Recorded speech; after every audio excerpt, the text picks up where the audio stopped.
A very good afternoon to all brothers and sisters in the Dhamma. Today is the 18th August 2024, Sunday class. So we'll be continuing our sharing from this book, the Heart Sutra, second edition, as compiled by me. We are at lesson 10, page 60. As usual, let us compose our mind, develop the Saddha, Virya, then mindfully we shall commence the Puja chanting. Namo 本师释迦牟尼佛 Namo 本师释迦牟尼佛 Namo 本师释迦牟尼佛 Namo 观世音菩萨 Namo 观世音菩萨 Namo 观世音菩萨 Namo 阿弥陀佛 Namo 阿弥陀佛 Namo 阿弥陀佛 Namo 弥勒佛 Namo 弥勒佛 Namo 弥勒佛 Namo 药师佛 Namo 药师佛 Namo 药师佛 Namo 普贤菩萨 Namo 普贤菩萨 Namo 普贤菩萨 Namo 地藏王菩萨 Namo 地藏王菩萨 Namo 地藏王菩萨 Namo 佛菩萨 Namo 佛菩萨 Namo 佛菩萨 Arahang Sama Sambuddho Bhagava Buddhang Bhagavantang Abhivademi Swakato Bhagavata Dhammo Dhammang Namasami Supatipano Bhagavato Sāvaka Sangho Sanghang Namami Namo Tassa Bhagavato Arahato Samma Sambuddhassa Namo Tassa Bhagavato Arahato Samma Sambuddhassa Namo Tassa Bhagavato Arahato Samma Sambuddhassa Buddhang Saranang Gacchami Dhammang Saranang Gacchami Sanghang Saranang Gacchami Dutiyampi Buddhang Saranang Gacchami Dutiyampi Dhammang Saranang Gacchami Dutiyampi Sanghang Saranang Gacchami Tatiyampi Buddhang Saranang Gacchami Tatiyampi Dhammang Saranang Gacchami Tatiyampi Sanghang Saranang Gacchami Panati Pata Veramani Sikkhapadang Samadhiyami Adina Dana Veramani Sikkhapadang Samadhiyami Kamesu Miccācara Veramani Sikkhapadang Samadhiyami Musawada Veramani Sikkhapadang Samadhiyami Sura Meraya Majapamadatana Veramani Sikkhapadang Samadhiyami Sadhu Sadhu Sadhu. Okay, let's pay respect. Triple jam. Buddhang Pujemi.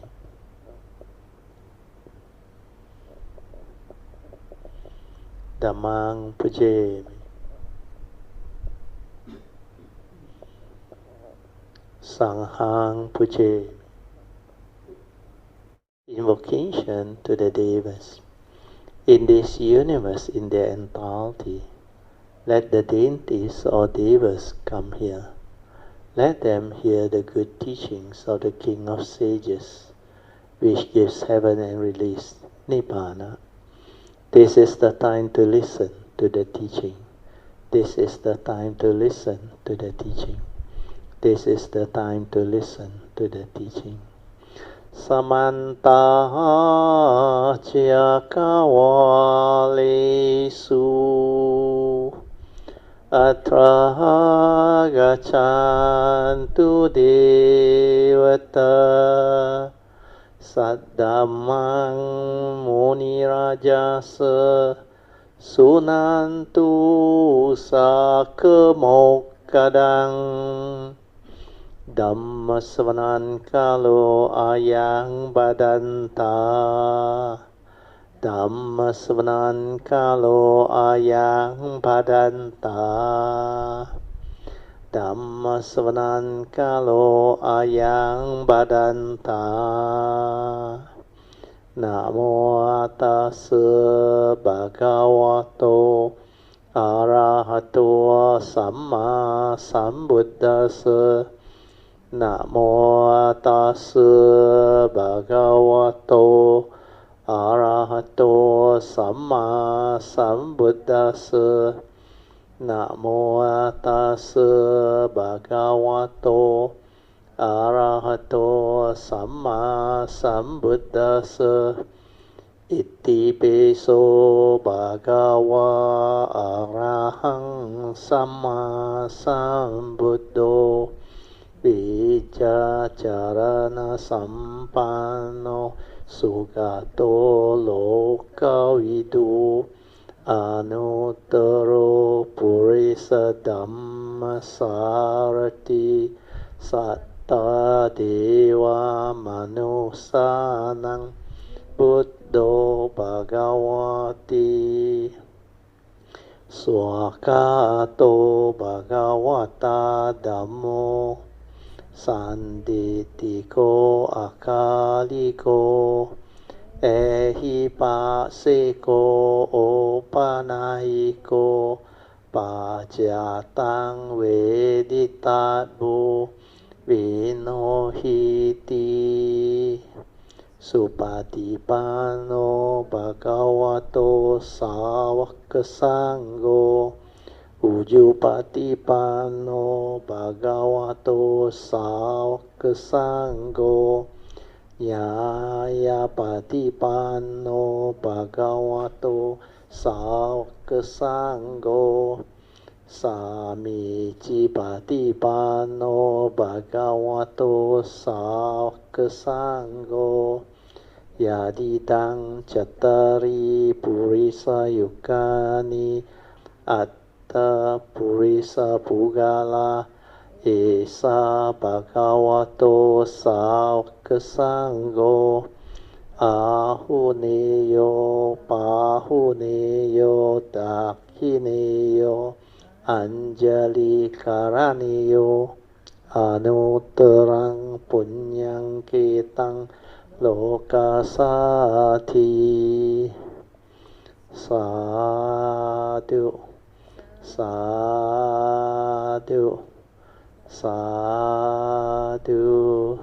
So lesson 10, meditation class conducted by me at Wu Ping Ching on the 22nd of April 2012, which is 12 plus years ago. Our Sunday class session is always from 3 p.m. to 6 p.m. Okay. Now I will go direct into our this recap. Recap and emphasize on the previous lesson. So 1.1, Bharatiya's reminder on heedfulness. So that time the sharing stressed a lot on the importance of heedfulness.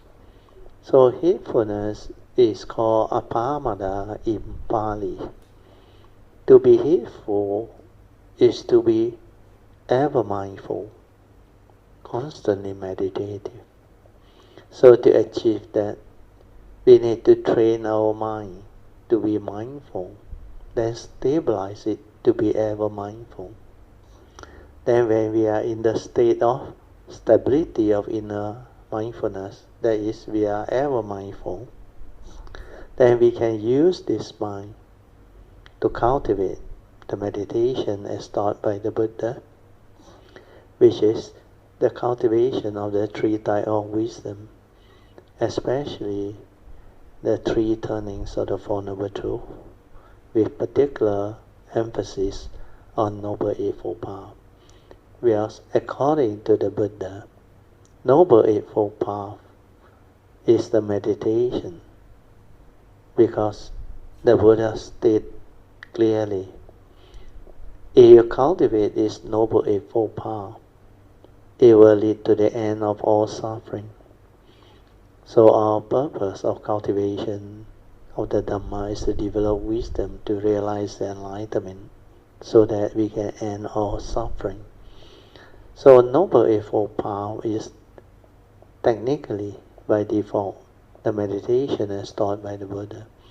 The reason being, within this Noble Eightfold Path, there are 8 very noble path factors that can make you noble ones or enlightened ones. At the time of the Buddha, enlightened beings are called noble beings, where they are very noble in all aspects of life. They have right view, right communication.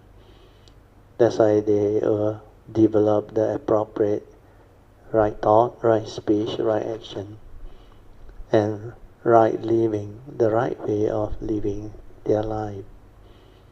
Then after that, they will constantly develop the 4 right effort to continue to train themselves and to purify themselves. So this is how all this can be developed. Then the other last 2 path factors are Samasati and Samadhi, leading to heedfulness. So unless you have the embodiment of these 8 noble path factors, you cannot claim to be an enlightened being. Because enlightened being must have all these qualities. And these are the qualities of an enlightened being that is very noble in all aspects of their understanding of life.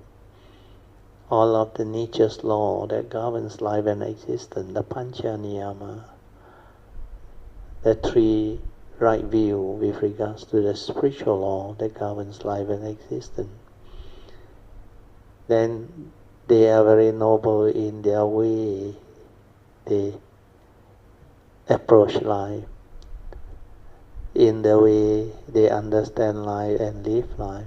So they have right thought leading to right communication, means not only right action, right speech, but right communication. Because nowadays we can also communicate through email, through speeches, or through the way we do things, our action, etc. Then apart from that, we also can have voice messaging nowadays. So all these are the various skillful means or noble qualities of an enlightened being who can do all this. So to be heedful, you have to be ever mindful and constantly meditative, means constantly cultivating the Noble Eightfold Path to perfect yourself. But before that, the cultivation involves developing the wisdom to awaken.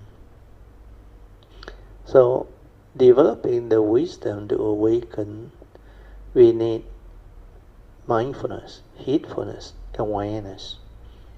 Without that, you cannot. Without that, you will be stuck in thought-based meditation, which is basically knowledge-based, thought-based. We are memory. So all this, as we develop the understanding, we develop clarity of understanding to prevent us from being deluded by what is commonly accepted by what people believe is the truth, and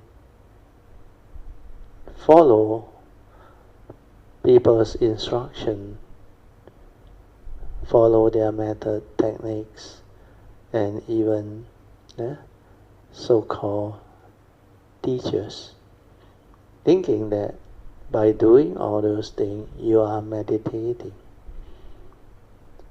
So without proper understanding, we can end up being deceived or gullible, in the sense that we take things for granted.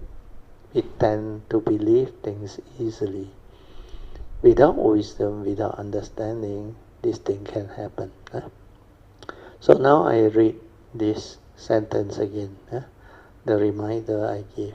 So Brother Dale or me usually remind you all not to be heedless anymore, but instead strive on with heedfulness and diligently making use of this great golden window of opportunity to cultivate and gain liberation from birth and death, when the Buddha Sasana or his dispensation is still around.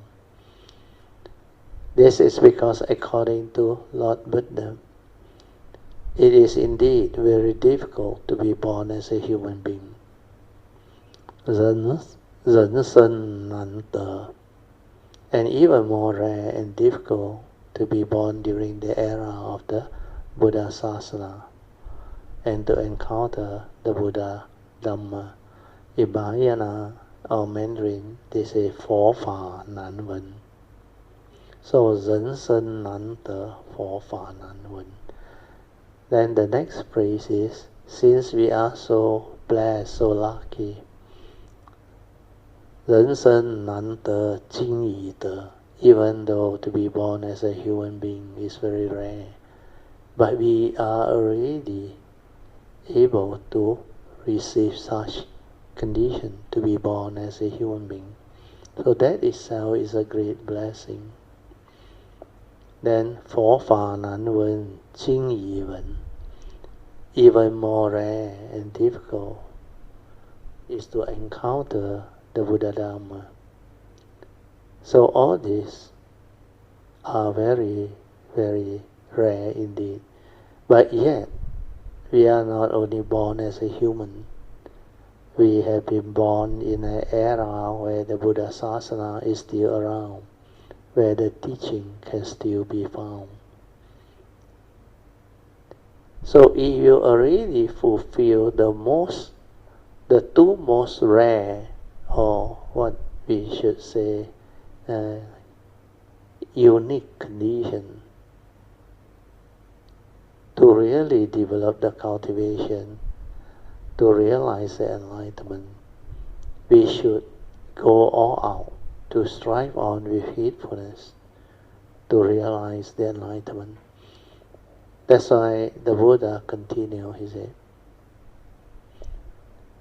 He advised all the monks before he passed away, or his parinibbana. He said, do strive on with heedfulness. Apamadena sampadeta. So here I say, so do follow the advice of the Buddha to strive on with heedfulness, and do not be heedless anymore. For this great window of opportunity, or great golden window of opportunity, is indeed very, very, very rare. So please do not be complacent to let this opportunity slip away, for you will truly regret how foolish you were if you were to let it slip by. Because the next window of opportunity for you to have such condition, to be born as a human being again, and to be born during the sasana, first, it may take very long. It could be a very, very long time later. It can be hundreds of millions of aeons later. And by then, you also may not understand what you have become. Some might have deteriorated and fall back so significantly that they can never be born as a human being again during the next sasana. So these are the understanding. That's why when there is an unique opportunity to be born as a human being during the Buddha Sasana, and yet you have the condition to encounter the right Dhamma, which is also very rare, you should go all out to make the appropriate adhitthana or vows or aspiration to go this way, to take the Bodhisattva way and establish your cultivation firmly, plant the seed of Bodhi and determine to strive on with heedfulness to stabilize the understanding, the Bodhisattva vow. Okay, then I read on. The earlier Heart Sutra short note that emphasized the following important basic essential teachings of the Buddha are more than enough to help you all to develop your cultivation. So this is the part I have been emphasizing all along since the year 2012. I said all these Heart Sutra short notes that we have prepared and compiled into a book, they are already very complete.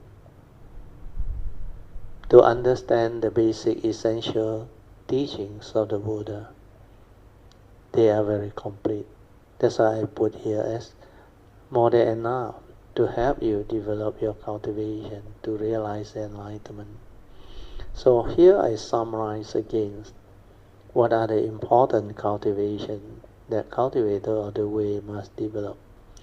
First, to understand the importance of cultivating the 5 spiritual faculties, where these are the mind states that can enable the cultivator of the way to understand spiritual teachings.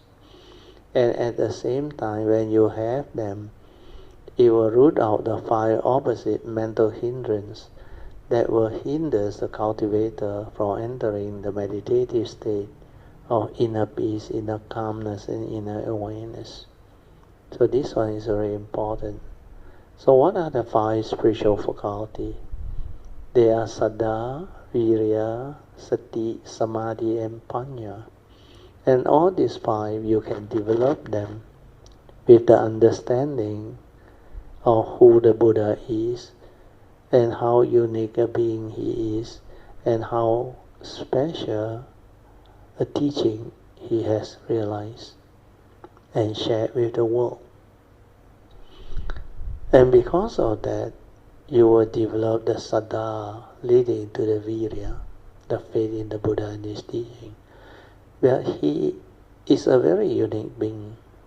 You can say when he was born into this world,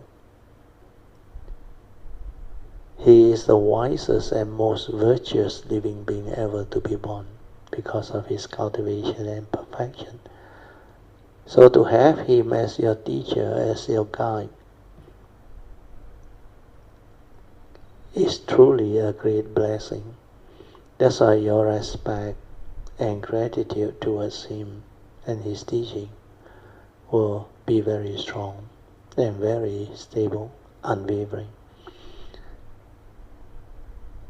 His teaching is so unique that it not only can enable you to develop the wisdom to understand life, it can also enable you to have the wisdom and understanding to live life so that you don't have to suffer anymore, free from all suffering.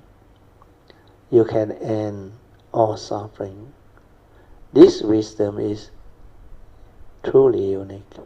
And once you have developed the enlightenment, the awakening, you will understand life completely. And you will know how to live life and have the condition to realize the noble life whenever you choose to come or you have to come. Then with that faith, Saddha Virya, it will drive you to cultivate, to develop mindfulness, leading to heedfulness. That's how the spiritual faculty of Saddha Virya lead to Sati and Samadhi. With Sati and Samadhi, you can see things as they are, to insight into phenomena and to awaken, to realize the truth. You can use it to silently observe the reality, to develop the wisdom to understand who you are, what you are, and how you function as a human being. All these are important understanding that will enable you to break your wrong view, your sakkayaditthi, your self-delusion, your ignorance, so that you can clearly understand what existential world is, the phenomenal world of consciousness is universal characteristics of anicca, dukkha, anatta, leading to your wisdom that enable you to break free from sakkayaditthi, self-delusion, having wrong view, having ignorance. So all these are very beautiful. Then with that wisdom, the last spiritual faculty will come to be. So the 5 spiritual faculty is of prime importance. Once you develop that, you will progress well. Like the Buddha said, heedfulness is the path to the deathless. The heedful never die. So the moment you are heedful, you are home. You are destined for enlightenment. That's why it's very important. Then the next cultivation is to understand the 3 important right views with regards to the law of karma, law of mind, and law of truth. So once you have this right view, you will follow the advice of the Buddha, which is Dhammapada verse 183. The Buddha proclaimed, Sabba papasa akaranang kusalesa upasampadaan sacitta paridottapanang etang buddhana sasana. So the advice is the same for all Sammasambuddha.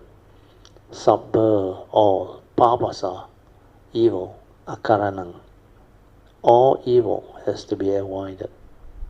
And this is very deep in this meaning. You will understand as you progress along the path of cultivation why not only avoid evil, but avoid all evil, where this is coming. Then after that, kusala, wholesomeness, wherever there is condition for you to arise, the goodness, the wholesomeness, to cultivate kusala karma, meritorious action, speech, and thought process. You must develop them. So all evil to be avoided, cultivate wholesomeness, leading to the perfection of them all. Then purify your mind. Sacitta, citta is mind. Dapanang. So cultivate this mind. Purify this mind so that you can awaken to the teaching, to realize the enlightenment. And this is basically cultivating Noble Eightfold Path. Sila, Samadhi, and Panya.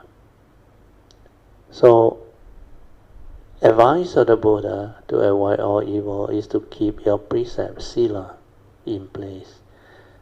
Then when your spiritual faculty, your Sati and Samadhi is in place, you will have the ability to see clearly what constitutes evil and what constitutes wholesomeness. Then you can cultivate wholesomeness and avoid all evil. to keep your precept, you must have sati, mindfulness, to develop the understanding of what constitutes evil, and when you see them with your silent mind, via your direct seeing, you can apply the four right effort to purify them, and also the 5 ways to overcome unwholesome thought, unwholesome speech, and unwholesome action. So all these are the understanding. So following the advice of the Buddha, after developing the understanding of the 3 right views, especially the law of karma, then, as explained earlier, see the importance of cultivating heedfulness. That's why you need to stabilize your pure awareness nature within. That's the reason why recently I have been teaching only awareness-based meditation. No more wasting time with the thought-based and all those things.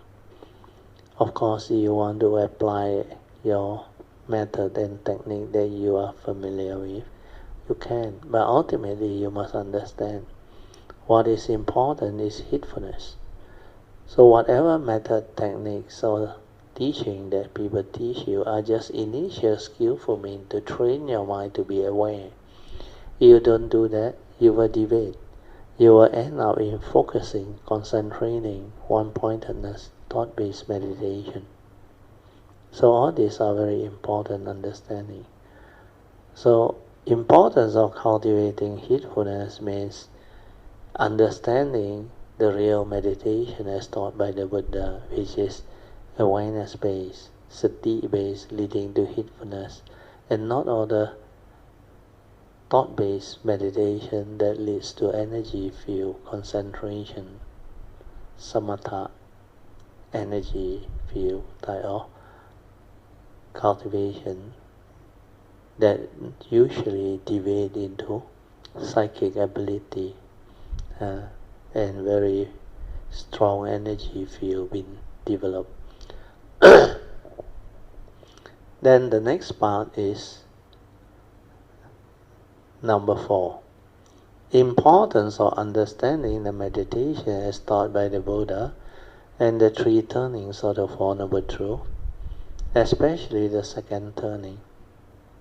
So this second turning, which is the contemplative wisdom, born of constant Dhamma contemplation, Dhamma investigation, Dhamma reflection, and inquiry. That is to constantly investigate the Dhamma via the second turning of the Four Noble Truths, to develop your own understanding via Chittamaya Panya, to stabilize your understanding born of the first turning. So Chittamaya Panya is the wisdom born of the second turning. So this constant contemplation is very important. Then I continue to explain. To develop this Chintamaya Panya, one needs to carry out constant inquiry, reflection, and contemplation on the Buddha Dharma or Noble Truth as proclaimed by the Buddha. And not just believing what the Buddha said, and then committing them to memory, and storing this so-called Dhamma up as knowledge. For the true Dhamma and wisdom is an understanding, and it is a living Dhamma. It is alive, a living Dhamma that can be experienced and understood from moment to moment. Whereas knowledge and memory are of the past, very rigid and fixed, making you very rigid in your views. So this part, make a note of it. The difference between the true living Dhamma and thought-based knowledge Dhamma. The two are very different. Maybe I read the last paragraph again, because just now too soft.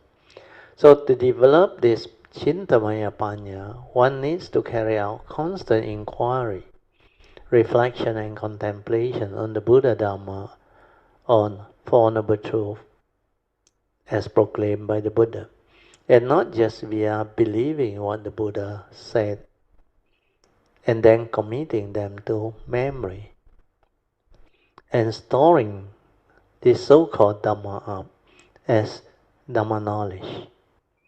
For the true Dhamma and wisdom is an understanding, and it is not a knowledge, it is alive, means a living Dhamma that can be experienced and understood from moment to moment.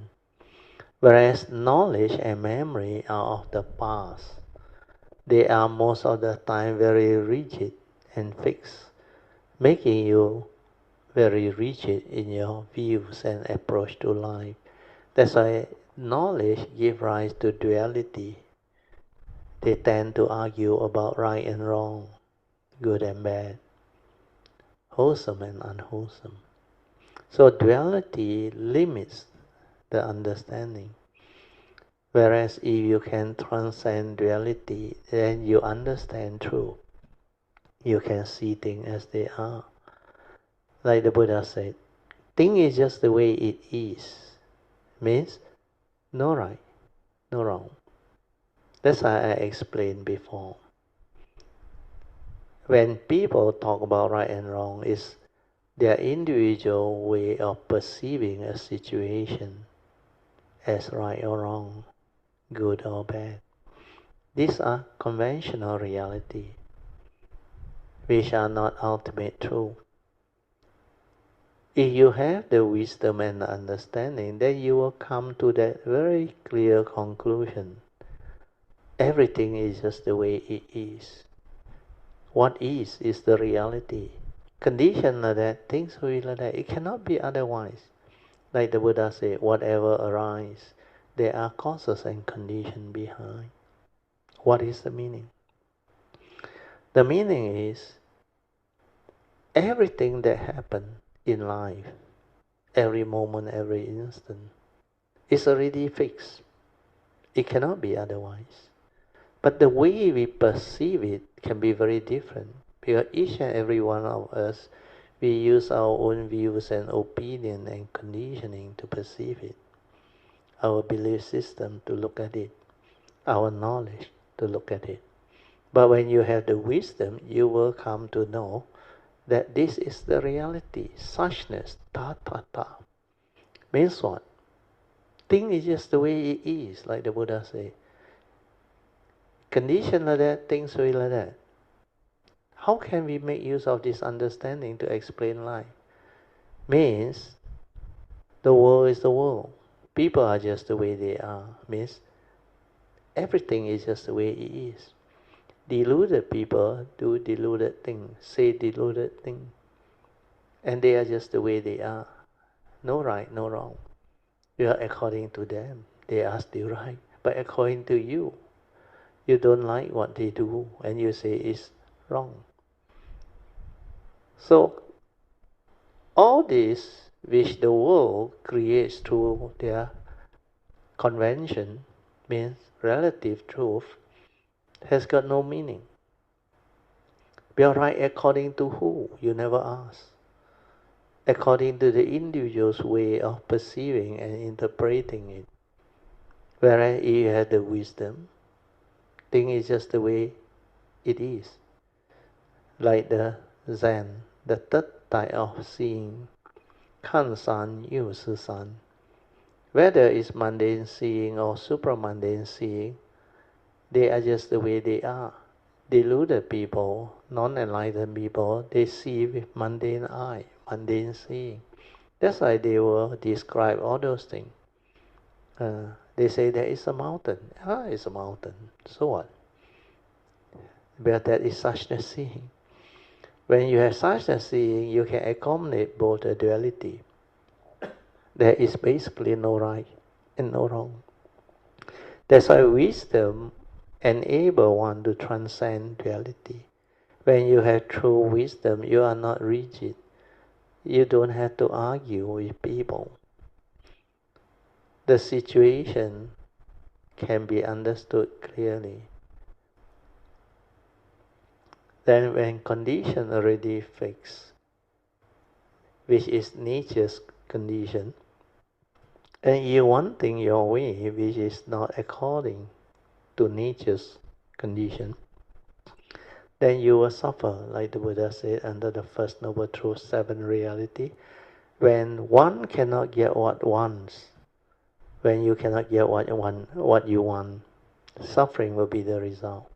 When things don't go your way, when your expectations in life are not met, you will develop suffering. But this is delusion, ignorance, craving. Like the Buddha explained, condition like that, things will be like that, cannot be otherwise. Everything evolve and follow nature's condition. Everything manifests, arise and pass away in accordance with nature's law.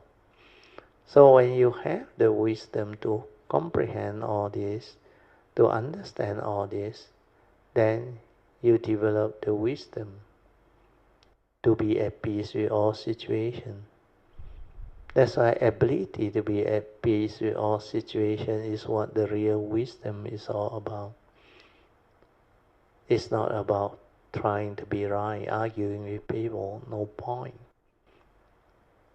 Always remember, thing is just the way it is, cannot be otherwise. That is the reality. Yeah. Okay, we go back to the notes. Heart Sutra lesson 10. We continue with the commentaries, page 11 to 15. There is Xuanhua's commentary. What are deviant views? So according to Master Xuanhua, deviant views means deviated or wrong and devious views, born of saccadity or self-delusion, that can condition one's suffering and misery. So understanding wrong view is very important, or deviant view is very important. Means not according to the spiritual law, the right view that governs life and existence.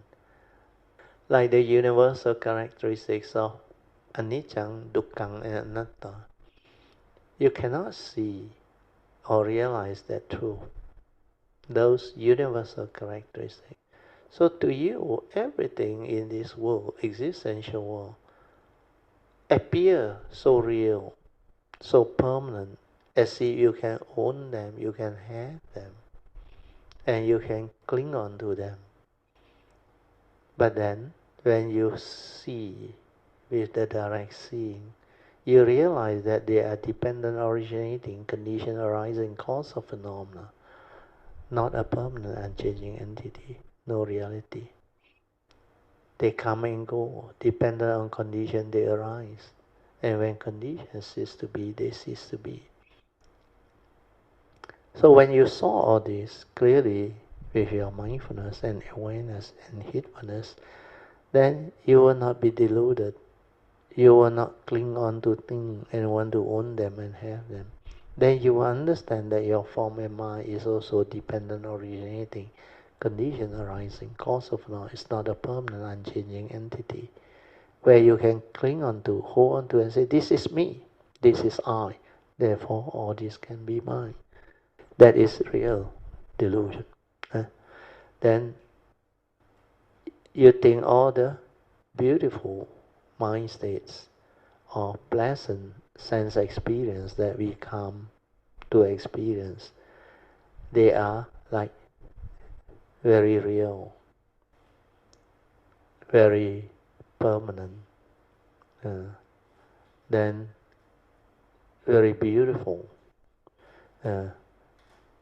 But not knowing that whatever that arises,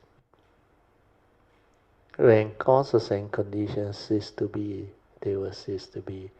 Means the prevalence of change, born of the characteristics of impermanence, will enable us to know that you cannot cling on to things and always wanting to be forever young, forever happy, beautiful,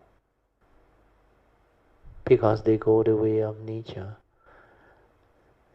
They will evolve, like our physical body. They go the way of nature. It will get old, it will get sick, and finally die, deteriorate. You can never say or command this physical body, or anything for that matter. Don't change. Don't get old, don't get sick, don't die. That is not a reality. The reality is it goes the way of nature. It's subject to causes and conditions, and it will move and operate in such a way. That's why dependent originating, condition arising, causal phenomena, empty, no reality. So see this clearly, then you are not deluded, not deceived. Then you will not cling on to good state of mind, happy moments and all those things. Of course you can recall through memory. That is when you want to recall them. But know that they are mind-made, condition arising, causal phenomena. As real as it can be, is only within the moment. Split second is there and gone. Split second is there and gone. So how real can life be? See the illusionary world, not a permanent, unchanging condition world that you can cling on to, hold on to, and grasp onto. Even your own form and mind don't belong to you. How can you own things and have things? Maybe for the moment, when conditions are there, appear you own as if it belongs to you. But sooner or later, conditions cease to be. When your entity erases, how can you own anything? He no you, he no me. So all this need wisdom to realize. Then we will not have wrong view. We will not have delusion. We will not cling on to this entity, the human being, as what we are. Then this sakayaditi, they will break down. Once sakayaditi is being shattered, then your views, your understanding transform. You no longer cling on to that fine aggregate of form and mind, thinking that is who you are, what you are. So all these are beautiful understanding. Then what is affliction? This is also very important. Affliction is mental suffering, conditioned by one or all of the three evil roots of greed, hatred, and delusion. So normally affliction, without mind, you won't feel it. But because you have a physical body with the consciousness trapped inside, that's why karma can arise. And you will feel it. Like the physical body, as it grows old, gets sick, and about to die, the consciousness that is trapped inside, if it is not enlightened, you have not developed the wisdom.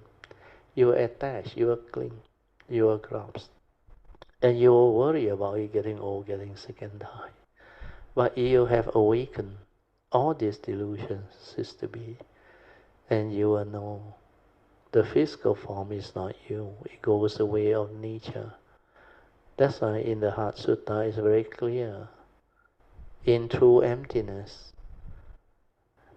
none of this exists. No one born, no one die, no one sick. All this, even the Four Noble Truths, old age, sickness, and death, they don't exist in true emptiness, the unconditioned Dhamma. So realizing all this, understanding all this is very important. So affliction can only arise when there is ignorance, when there is delusion. When there is no more delusion, thing is just the way it is. Your consciousness trapped inside, whatever that arises within the form and mind, you will experience it. But if you are not deluded, you can stay above it. It has got no power over you. That's why attachment comes from delusion, from ignorance, especially Sakaya Ditti. Then 2.3, the unmoving mind of true suchness means that is your true mind. Where Shenhua mentioned this, the unmoving mind of true suchness.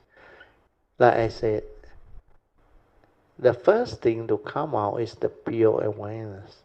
The pure awareness nature is a nature, it's not a being. It does not change, it's a primordial. It was already like that from the very beginning. That's why it's called true suchness. That is your true mind. Whatever that arises from there is the dependent originating mundane mind, condition arising mind, the thinking mind, the mundane mind. So all this, when you have sati develop, stability of awareness within, you see them. You see the manifestation, the creation. That's why when the Buddha mentioned mind is a forerunner of all things, he referred to the mundane mind that arises from that true mind, the true nature. So I read again. The unmoving mind of true suchness is your true mind, with the enlightenment factor of samadhi and upekkha, or equanimity. So when that samadhi make it unwavering and collected, then the upekkha, born of wisdom, that is the one that will prevent this mind from reacting and stirring. That's why when there is no thought, no stirring, your original mind returns. That is why the true mind with the enlightenment factor of samadhi and upekkha, it will have the ability to stay in that state. Whereas without samadhi and upekkha, with the wisdom, it will stir, it will react, it will create the mundane thinking, the heedless thinking. It will create all the movement or mind state based on your views, opinion, conditioning, belief system, etc. It will stir and react to sense experience. Then it will take what they call birth, becoming. You become what your thought condition you to believe in. So all this mind state, whether it's happiness, joy, emotion, anger, hatred, fear, worry, anxiety, sorrow, lamentation, they are not intrinsic within your true mind. They are dependent originating mind state, condition arising, causal phenomena, non-intrinsic. That's why you must see them. Then you realize, hey, anger is not me, fear is not me, hatred is not me. All these emotions are not me. They are dependent originating mind state, born of delusion, following the law of paticca samuppada, dependent originating, condition arising, the 12 link. So when you see this, you awaken, then you become different. Then there was a question which is very good. 2.4. Why in the four foundation of mindfulness, the conclusion there, the Buddha state, why did the Buddha specifically state the duration of 7 years maximum or 7 days minimum to realize the enlightenment of at least an anagami if one were to maintain this four foundation of mindfulness or the four arousing of mindfulness or the sati patana practices as taught by him. So here I answer. I remember this question was asked by Sister Chui. And in fact, a lot of Buddhist practitioner or cultivator, they cannot understand this. And most people didn't really question it. But that at that time, I remember one of our Kayamita, Sister Chui, he questioned, Then I answer. I read from the sutta first, the first part of the answer. The sutta says, the four arousing of mindfulness or four foundation of mindfulness as taught by the Buddha is very unique. Where according to the Buddha, these four arousing of mindfulness, or foundation of mindfulness, is the only way. That's why he used the word ekayano bhikkhave bhikkhu. The only way for the purification of being, for the overcoming of sorrow and lamentation, for the destruction of suffering and grief, and for reaching the right path, for the realization of Nibbana. Then the Buddha continued telling the bhikkhu, verily, O bhikkhu, he said, should any cultivator of the way or any person maintain these four foundations of mindfulness or the four arousing of mindfulness in this manner for 7 years, for 6 years, for 2 years, let alone a year, for 7 months, 2 months, 1 month, half a month, or 1 week, then by him again, one of the two fruition is proper to be expected. Wisdom or knowledge in the here and the now, or if some form of clinging is still present, the state of a non-returner or anagami. So this is the assurance given by the Buddha. So it is worthwhile to give it a try, isn't it? Just sacrifice a maximum of 7 years to cultivate the Satipatthana, and your future existence, should you choose to come, is all set and taken care of. There is no more fear, no more worry, no more anxiety, sorrow or sadness, and suffering, etc. from then onward. Worth the while, isn't it? The other reason is, basing on the Avijja Sutta, which I have taught you all, the 10th step in the Avijja Sutta, cultivating the four arousing of mindfulness is step 8. And this step can only be effectively cultivated when one has completed the cultivation of the first 7 steps, means 1 to 7. Especially step 4, which is Yoniso Manasikara. Wisdom at the moment of sense experience. Yoniso is wisdom, Manasikara is attention. Then step 5 is Sati Sampajana, mindfulness and clear comprehension. Step 6 is sense restraint. Then with sense restraint, step 7 will arise. The 3 way of right conduct, where you are assured of realizing at least a Sotapan or a Sakadagami. So strive on with heedfulness and do not be heedless anymore. So that is the reason why when you cultivate the 4 foundations of mindfulness, you already at least a Sotapan. And most people, by the time you hit step 7, the 3 ways of right conduct, you can manifest that. Because sense restraint refer to the Sotapanaship level. When you cannot violate your 5 precepts already, the sense restraint. That's why they always tell you, the Sotapan, they will not violate their 5 precepts. Then when you become a Sakadagami, second stage of sin, you attenuated what they call sensual desire and ill will. When you can attenuate sensual desire and ill will, then you no longer affected by them. Your craving, positive and negative.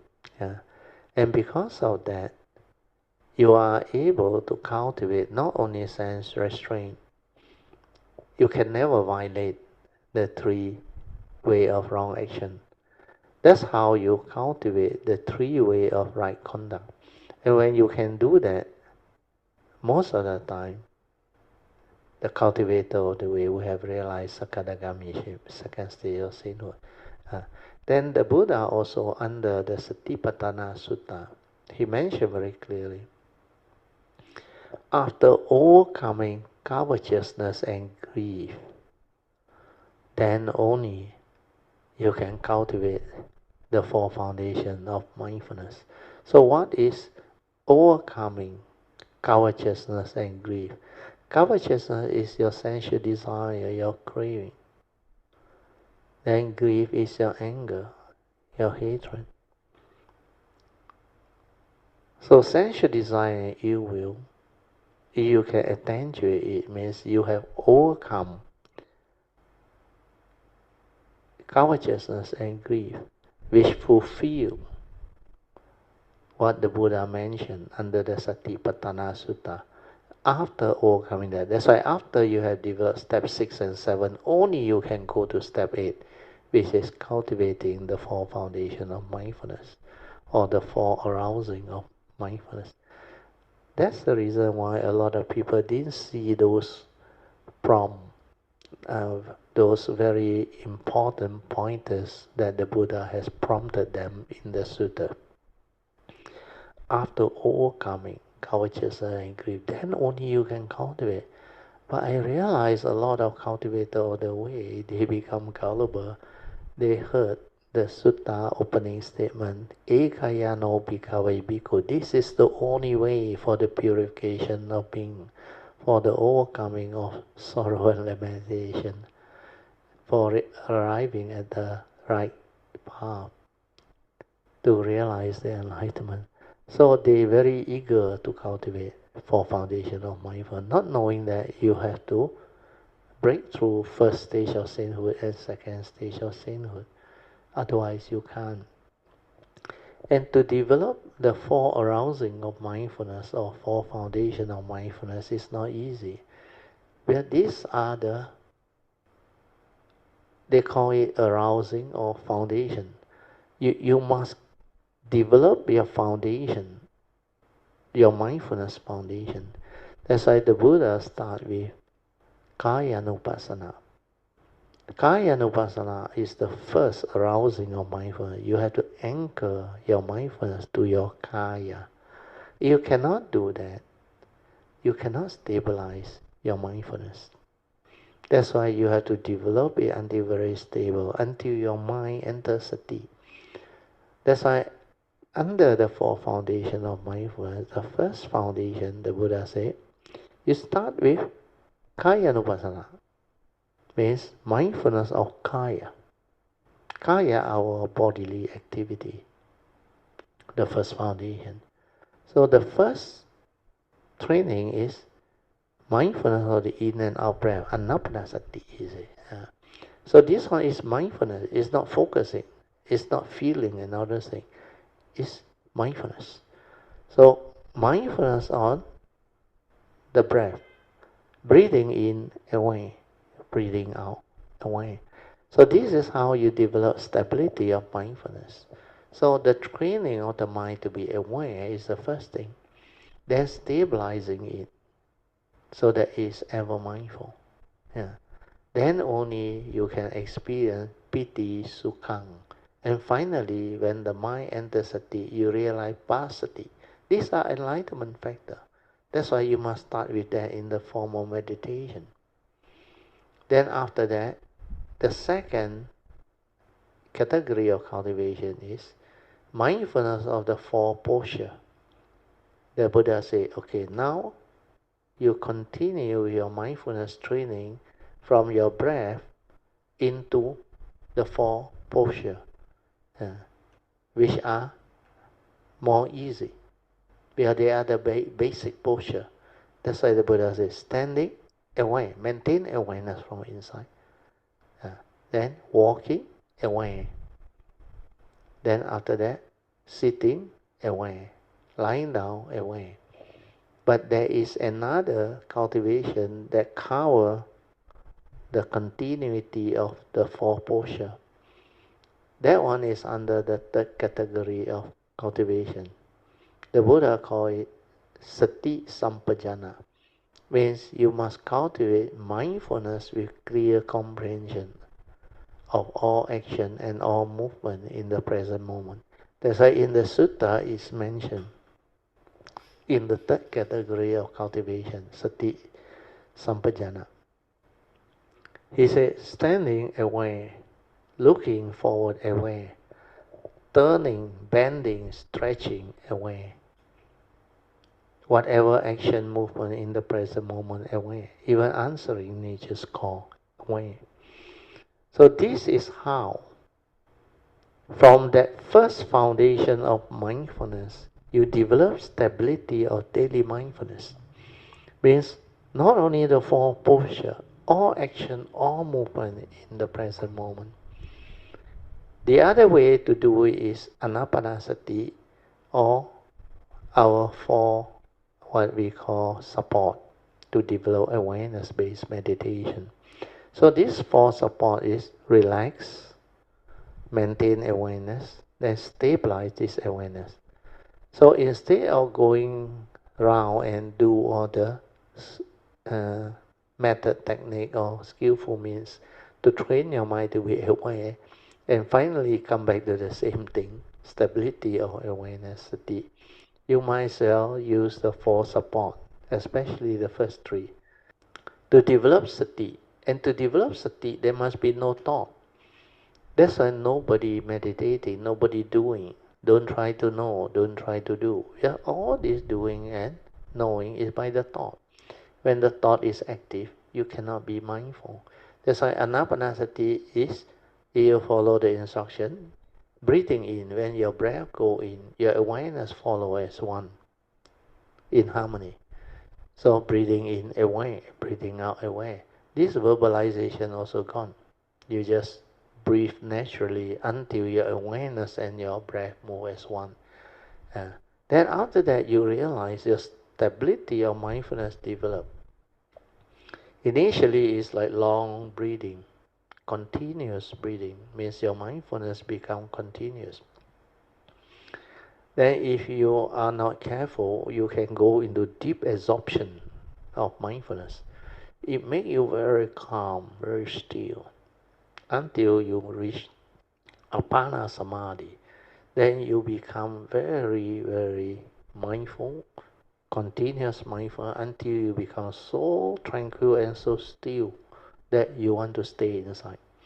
Because that peace that arises is very, very different, very soothing, and very calm, very still. And you will go into the absorption until like completely no thought. Because that continuous mindfulness prevents the thought from arising. Then I remember when you can develop this continuous mindfulness, where I was doing the dynamic meditation also, I can shut off my senses. I was meditating middle of the night. Well, last time in the early day, I like to do that. Then when I reached this anapanasati, which is very stable and very calm, very still, when I went into apana samadhi, I realized my senses shut off. Like I cannot hear anything. I was inside with clarity of awareness, but cannot live life on, cannot come out. Then the reason why I know is, my house at that time, they didn't build the road bump outside my house. Later on they complained they built the road bump, then the racing motor and the car, middle of the night, no more. Last time they used to have this one. Then when I was meditating, this motorbike and the car will come. Very loud. Then I realized when I was developing this anapanasati, then suddenly when the senses got shut off, there was no sound. Completely no sound. Then I release it out, fully aware inside, then I release it out, the sound come back. That's why I come to know it and shut off the senses. Yeah. Then when your daily mindfulness become very, very stable, that one is in the midst of life. Yeah. Then you develop another type of mindfulness which is not at the Appana Samadhi level. This one is at Upachara Samadhi, means assess concentration before you go into Appana Samadhi. This is the mind state that you must be in, so that your whatever 5 mental hindrances are not suppressed. Because when you are in Appana Samadhi, even sound also cannot interfere. So these 5 mental hindrances, or they call it Pancha Nivarana, they are being suppressed. That's why they cannot come out. And you cannot test whether you are truly enlightened or not. But this is a conditioned state. Your mind is in a conditioned state, not a free mind. You should come out to Appana Samadhi as a free mind. Then if you can still maintain equanimity, born of wisdom, to be at peace with all situations, that is the real Samadhi. Not the one that is in samatha or one-pointedness or continuous absorption. So this one is a big difference. Then the analogy by the Buddha is the same. When you have a cup of clear water with all the sediment down there, because you didn't stir that water, nobody disturbed it, the sediment is down there and look like clear, the water. Like the block cut analogy when the Buddha asked the disciple to collect the water. When the block cut go over, it stir, the water is dirty. But when clear night, no block cut cross, then the disciple bring back the water. The Buddha realized it's clear. That's why he asked the disciple, what do you learn from this? He said, our mind is the same. You don't stir, don't react, don't create all this movement, then all the mental hindrance, they are down there, suppressed. Appear you like enlightened, clear. But because you have not rooted them out, when there is condition for them to react and stir, to arise, they will arise. That's why a lot of people that do energy field, samatha based or continuous mindfulness style of absorption meditation, they got trapped there. That's why in the early days I was also trapped there until I met Ajahn Yantra. Then I came out and developed the 4 foundations of mindfulness. Then only I connect back and recall the cultivation. That's how all this can be understood. Otherwise it's not easy. Okay, we go back to the notes. I have to end already. Do not believe what has been spoken, but instead investigate into all the Dhamma or truth as advised by the Buddha via constant reflection, contemplation and inquiry into all the Dhamma to fully understand the 3 turnings of the Four Noble Truths as taught by the Buddha. Once you have developed the 3 types of corresponding wisdom, you will know how to free your mind and later share your understanding with others, so that you too can be a blessing to all. Okay, I will read the last paragraph, then we stop there. As thought is response to memory, listen to this carefully. So memory is thought-based, understand not? Because thought is response to memory. Without memory, there is no thought. So memory is thought-based and is of the past. Hence, when we cultivate based on memory, which is thought and knowledge-based, we cannot possibly realize a state which is beyond thought, beyond mind, or beyond time. Here it means psychological time, thinking. You cannot possibly realize a state that is beyond thought and beyond time. With knowledge, which is not wisdom, you tend to be rigid in your views, and you tend to use words, interpret them according to your views, opinion, conditioning, and belief system. You will also have the tendency to argue with people and perceive things as right and wrong. This is what duality is. So always remember, thought-based meditation, you go to the brain, the memory. Acting according to memory is not acting at all. That's why J. Krishnamurti saw this, and he came out with this very beautiful phrase. Acting according to memory is not acting at all. About 34 years ago when I heard this, I say he is the real one. He is damn good. How can he understand this at that time?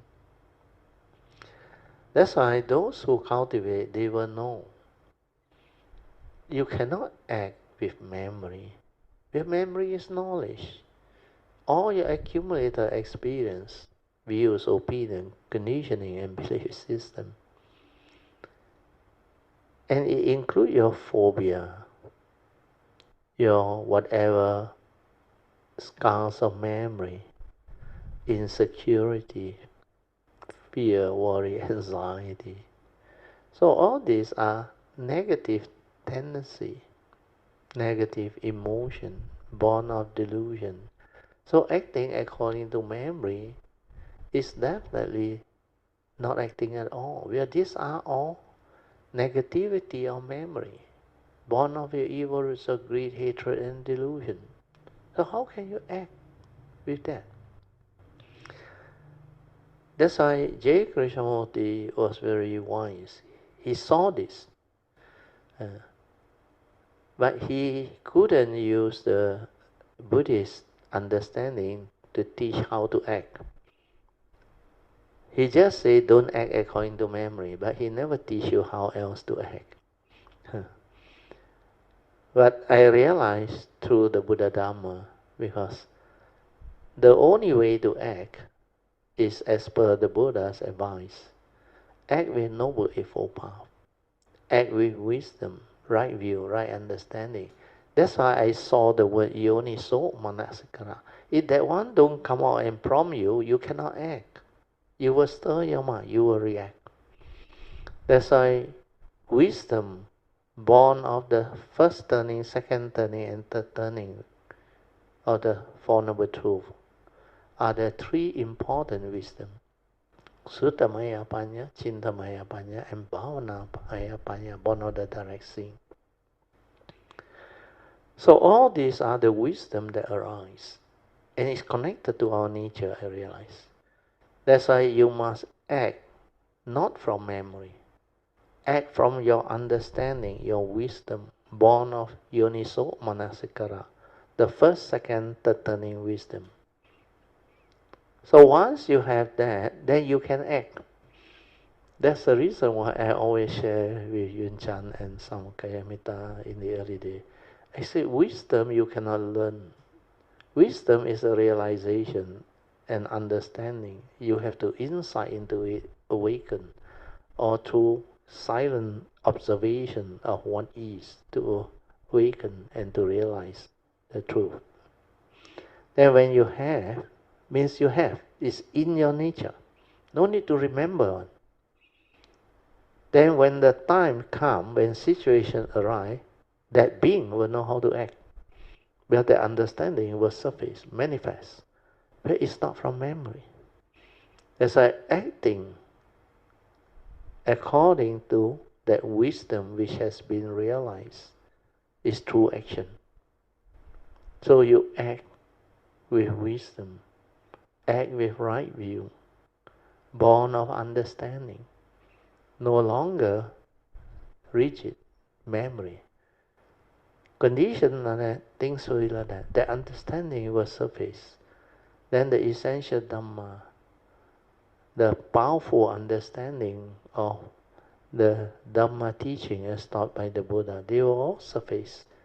Sabbe Sankara Anicang, you will understand. Sabbe Sankara Dukkhang, you will understand. Sabbe Dhamma Anatta. You will understand.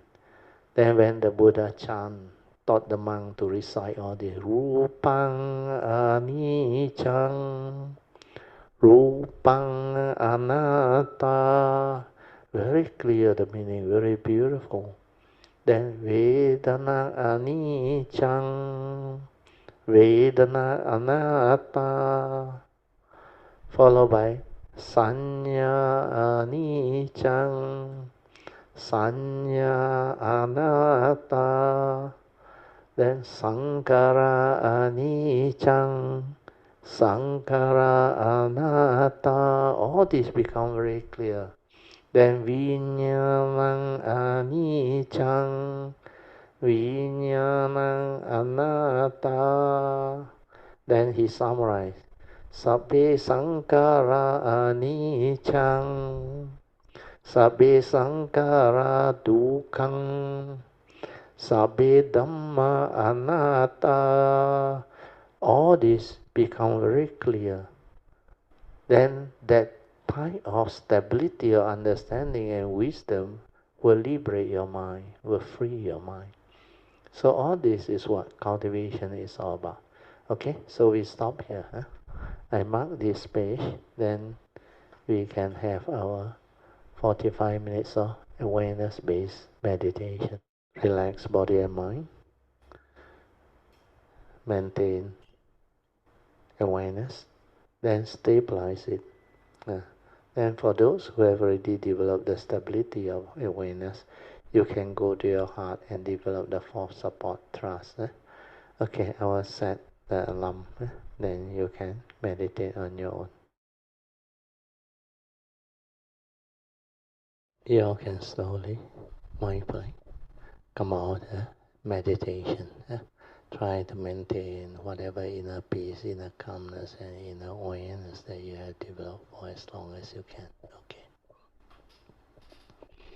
Okay, now we'll have our second session, which is meditation reporting, followed by whatever question that you may have. You can ask regarding the meditation, the teaching, or how to apply the Buddha Dhamma to help you understand life and live life. Okay. 阿弥陀佛 Yeah,，Bratio， yeah. Mr. and Kayamitas. Yeah. Today, topic is very interesting. Also, that Brother Teo shared. Yeah. About heedfulness and the understanding of the meditative process. Yes, correct. So let me see.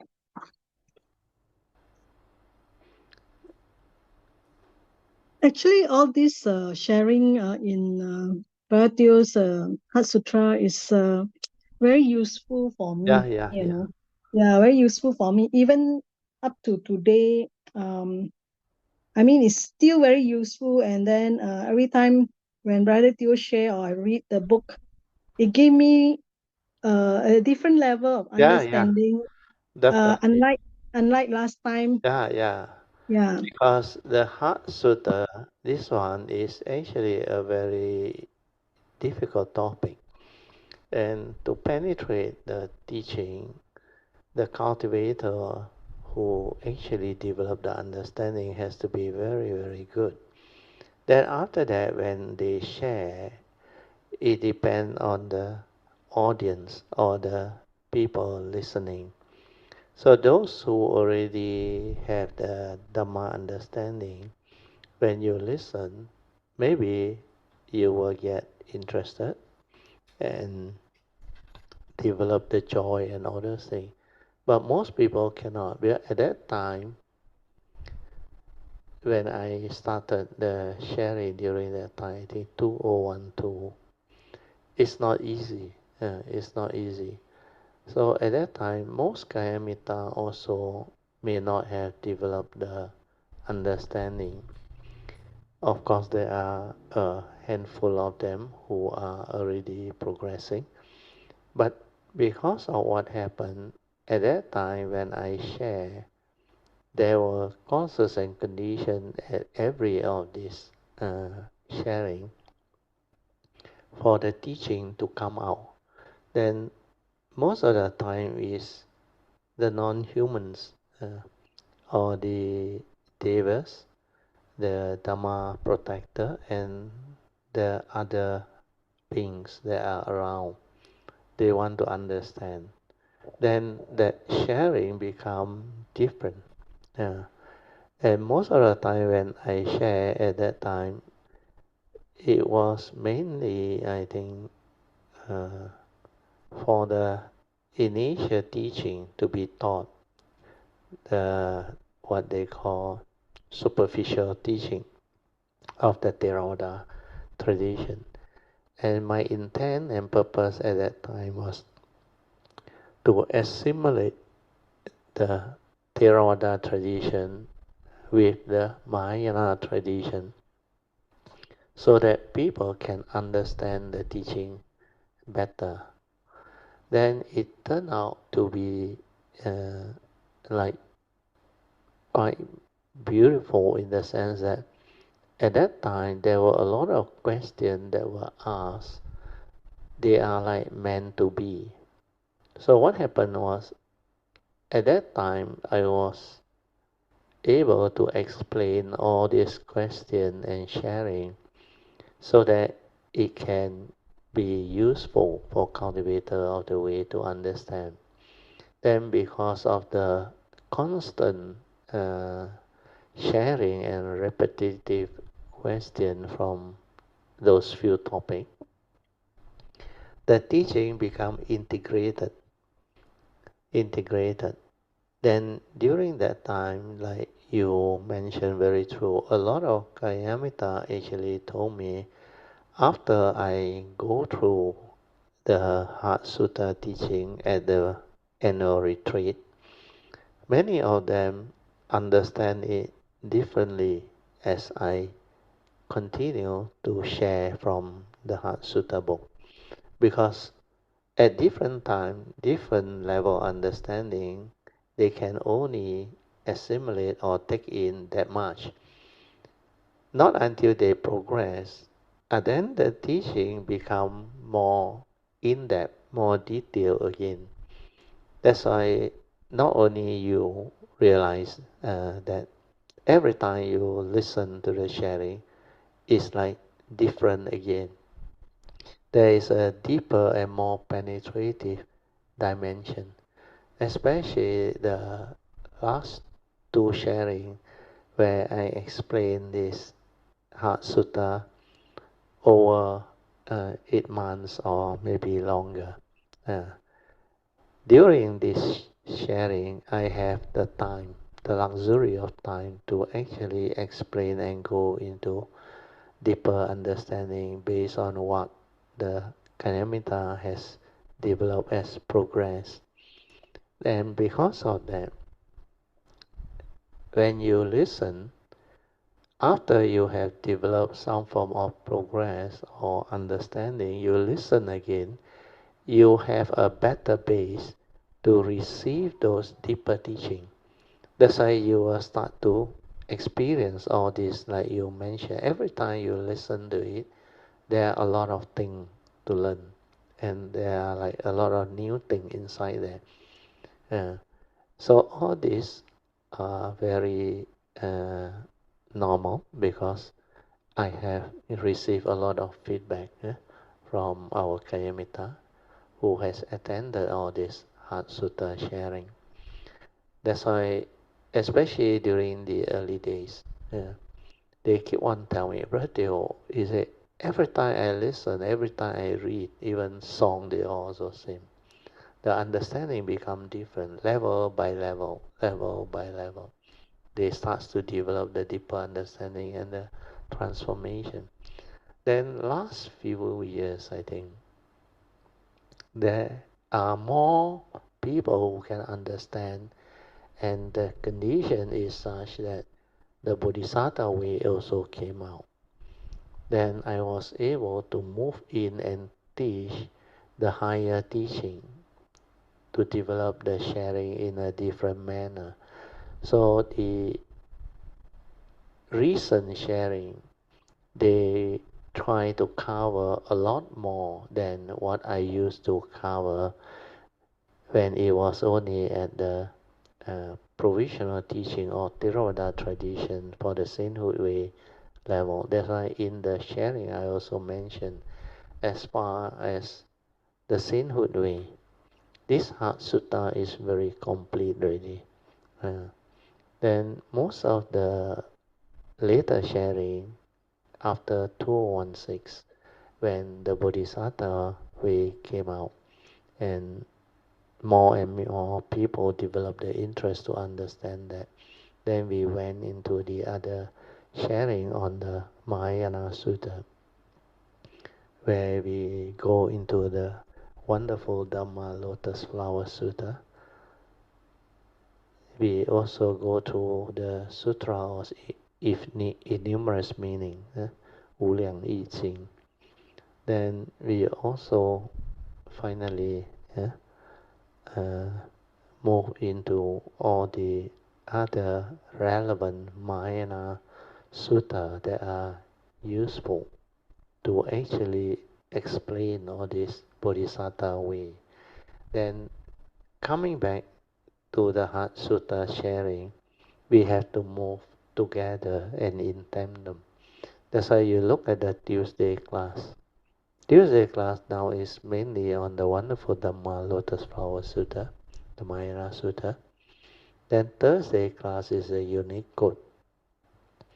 Then this Sunday class is meant for those who are interested in the Dhamma, and also for those who are going for the retreat. If you follow this Sunday class series, it will benefit you a lot, and it prepare you to receive the what they call important understanding when you attend the retreat. Well, at the retreat, we only have 8 days like this year. Normal year, we may have 9 days. So 8 to 9 days, I have to cover this whole book, no Heart Sutta. So when we are at the retreat, I will have to move quite fast. So there will be not much detailed explanation and Q&A in between. So it depends on the Kayamita that are attending and the Q&A session at that time, and how the retreat's condition evolve. Then my sharing will be according to all those. That's why for those who actually have the faith and the spiritual faculty ready, and you are really serious in the cultivation and you determine, they will benefit a lot, they will progress a lot. Like what happened to Po Cheng over the last 4 to 5 years. When you became serious, then you go through the first series of Heart Sutta sharing where I taught it over 8 over months. That one benefited you a lot. Then when you are at the retreat, you not only can follow, in fact before that you already follow the instruction very clearly, then you progress. After you progress, you go to a retreat, you become different again. Then you come back, that understanding, that joy continue, and your cultivation continue to progress. Then over the years, especially the last 4 years, you have developed a lot of deeper and more penetrative understanding. So all this is what happened, and this is the reason why you, especially among all the Kayamita, you will find this sharing, like, although we sort of like continue to share from the same book, same teaching, but the explanation, the expression, the sharing, all different. And depending on the individual, they pick up at different level based on their faith, their understanding, and their progress. Okay, Project? Hopefully this one will help more people. Thank you for bringing this up. Yes, Bratio, precisely that. I think because we take the Bodhisattva vows, That therefore one also help. Yeah. because of the Bodhisattva vows, right? It kind of like let the cultivator to penetrate a different Different I understanding. don't know how to explain that, but it's a different aspect of the cultivation that we experience, Yeah, that is definitely. Because when beyond.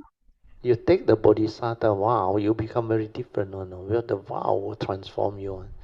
And your understanding will move according to your vow and your nature's path, which is very unique one. I heard a lot of people told me after they take the Bodhisattva vow, they become very different, and a lot of things happen to them. Very true. Yes. Yes. That is the amazing part of the cultivation, that when we take this bodhisattva vow, thing happens. Initially, we don't even know that it's happening, But as we cultivate the first turning, second turning, right? When we hit the third turning, right, the bodhisattva vows will bring us along, Yes. Somehow I can penetrate things that I I would say I never experienced prior to the bodhisattva vows, I would say. And Yeah, then when because I this Bodhisattva vow that I have formatted is very different, very unique. You can develop a lot of understanding from that. And this understanding, you vow to have them life after life whenever you come or choose to come. Then you also ask for forgiveness to break your karmic obstruction. There are three types of karmic obstruction: retribution obstruction, activity karmic obstruction, and affliction karmic obstruction. Then it is very comprehensive. Then you vow to seriously uh, cultivate this bodhisattva way to come to perfection of these 10 paramitas so that you can ultimately realize the full enlightenment or Sammasambuddhahood to fulfill the vow.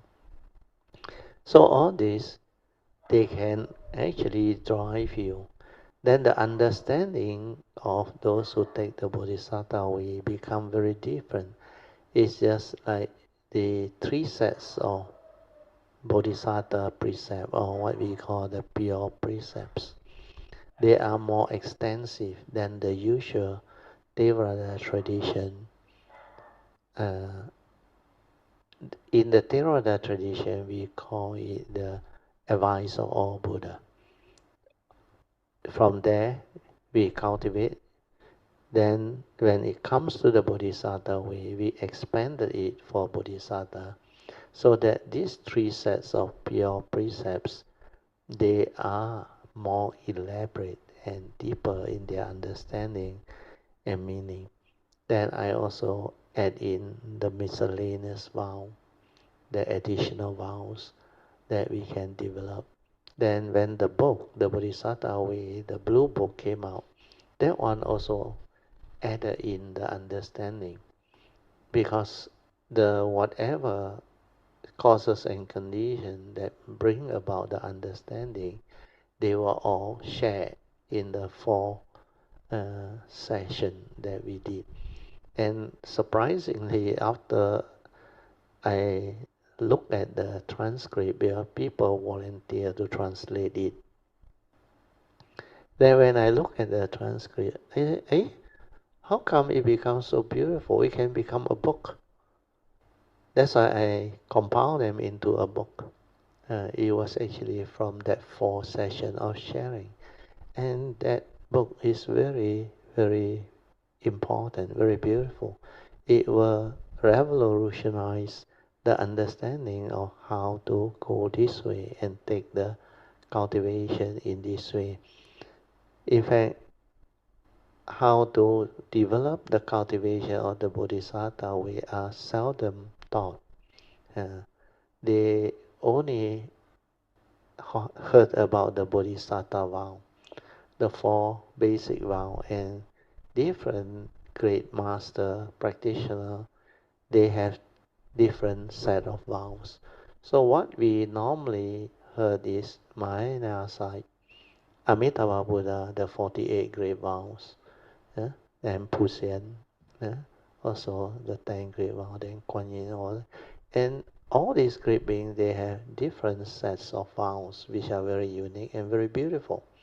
Even Medicine Buddha, Ben Su, Puxian, Di Zhang Wang, all these great beings, they have their vows.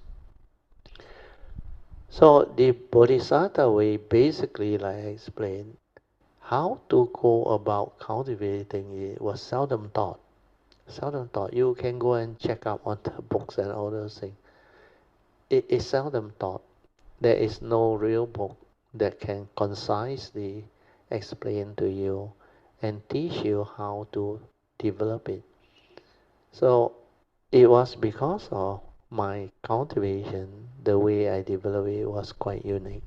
That's why in the year 208, Maitreya Buddha came, the nature came, and request my nature to come out to share these teachings.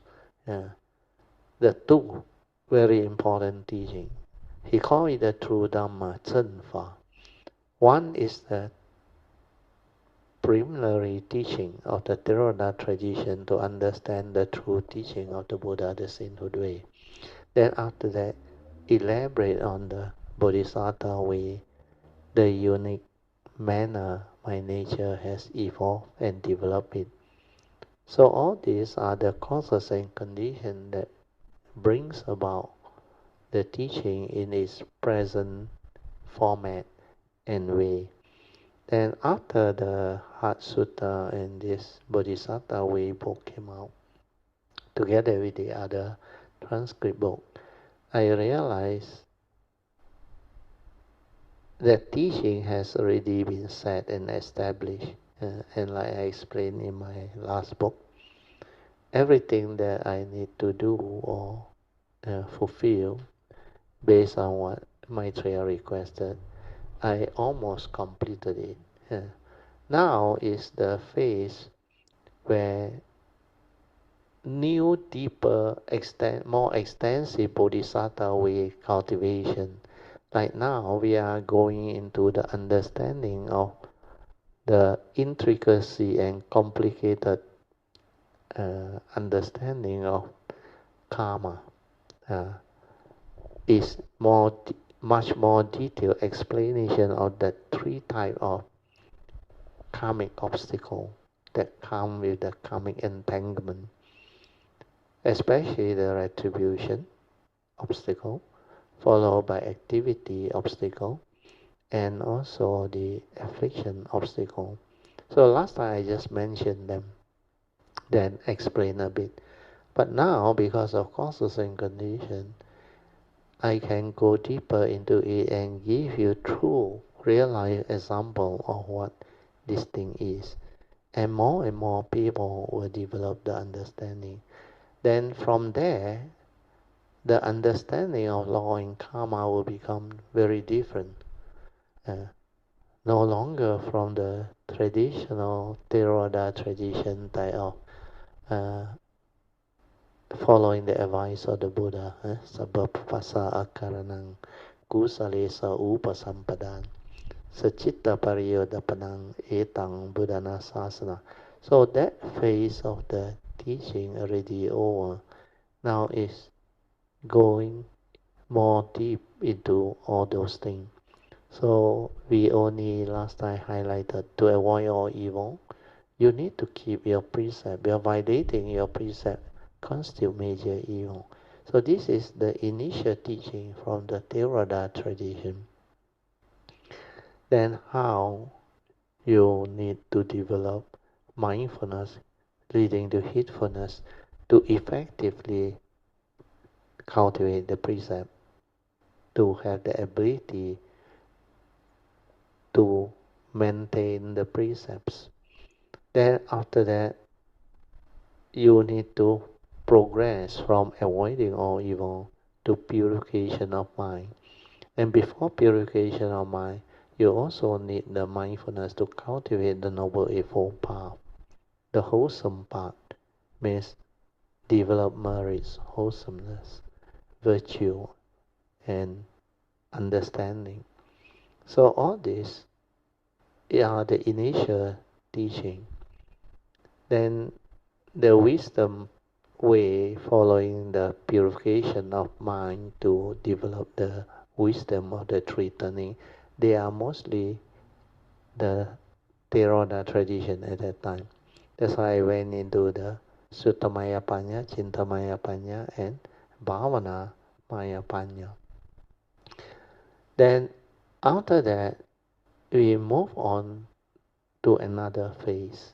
So now the deeper phase is understanding karma itself, the three types of karmic obstacle and how it works and the operation of it.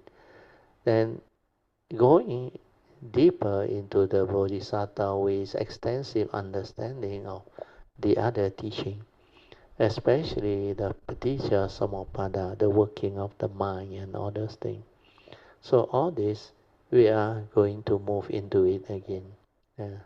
Then just now, while I was looking at the retreat, where our retreat is coming, I think in another 4 days' time, we will be preparing for our Friday commencement of our annual retreat, which is the coming Friday.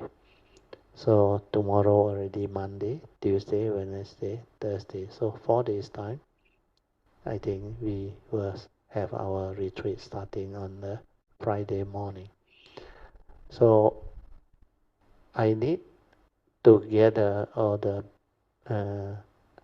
items that I need to bring up to the retreat as usual. Then some of the things that Kayamita will be sending over, they will put at my place where the bus will come to my house on the second round. First round is for those staying in Subang, Klang and other area. They meet at, I think, SS17, which NB has already set the location. Then they come over to my house. Then from my house, we will go from here to Cameron Highland. Then, as usual, we will have our sharing on the bus. And when we reach there, the retreat proper will start. So all this is like meant to be. Then when I was compiling the books that I have to bring along, there are some who may need the new books. Then this Thursday, I think the Singapore group that stay near my house, Smile Hotel, they will come over to collect some of the books. Then I was going through my file. I saw one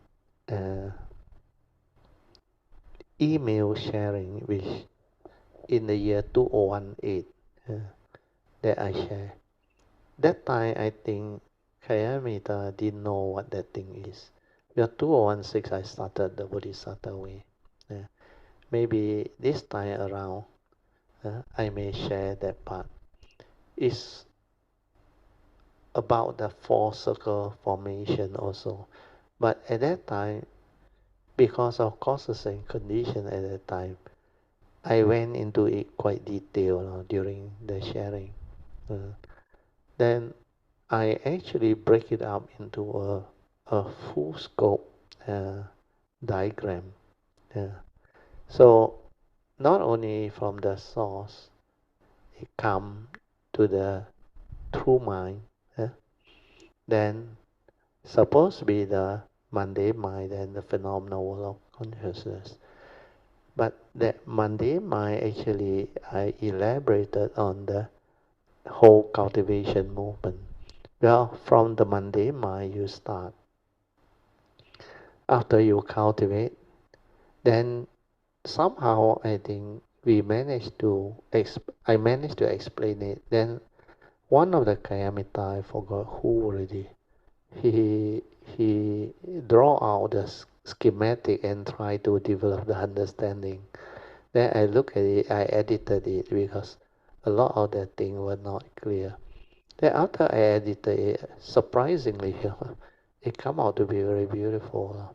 Because from the five aggregate of form and mind, the human being, there is a photo that he draw, which is very beautiful, with all the human being there, all the we call it human being, because our rhyme is the human rhyme. Then from there, how we develop the cultivation, and transform and become like to develop all the stages of cultivation until we have the wisdom to transform that mundane mind into the supramundane mind, the enlightened mind. So this supramundane mind is different from the true mind. This one last time I explained before, but hardly anybody understood or know what it is. But it's in the chart. Maybe later on I will try to get the email if I can get it out. Then I send to Sui, ask her to do it up. Because that one was the it's very complete but very crude. The arrow, everything. Because that time I think we were not good in IT. So now she around, I can ask her to do it out. That one is very useful, very helpful. Then this retreat I will share it. The supramundane mind up there, then how the cultivation from the five spiritual faculty, if we develop the cultivation up to heedfulness, transformation, and then the phenomenal world of consciousness also. So all this become very different again.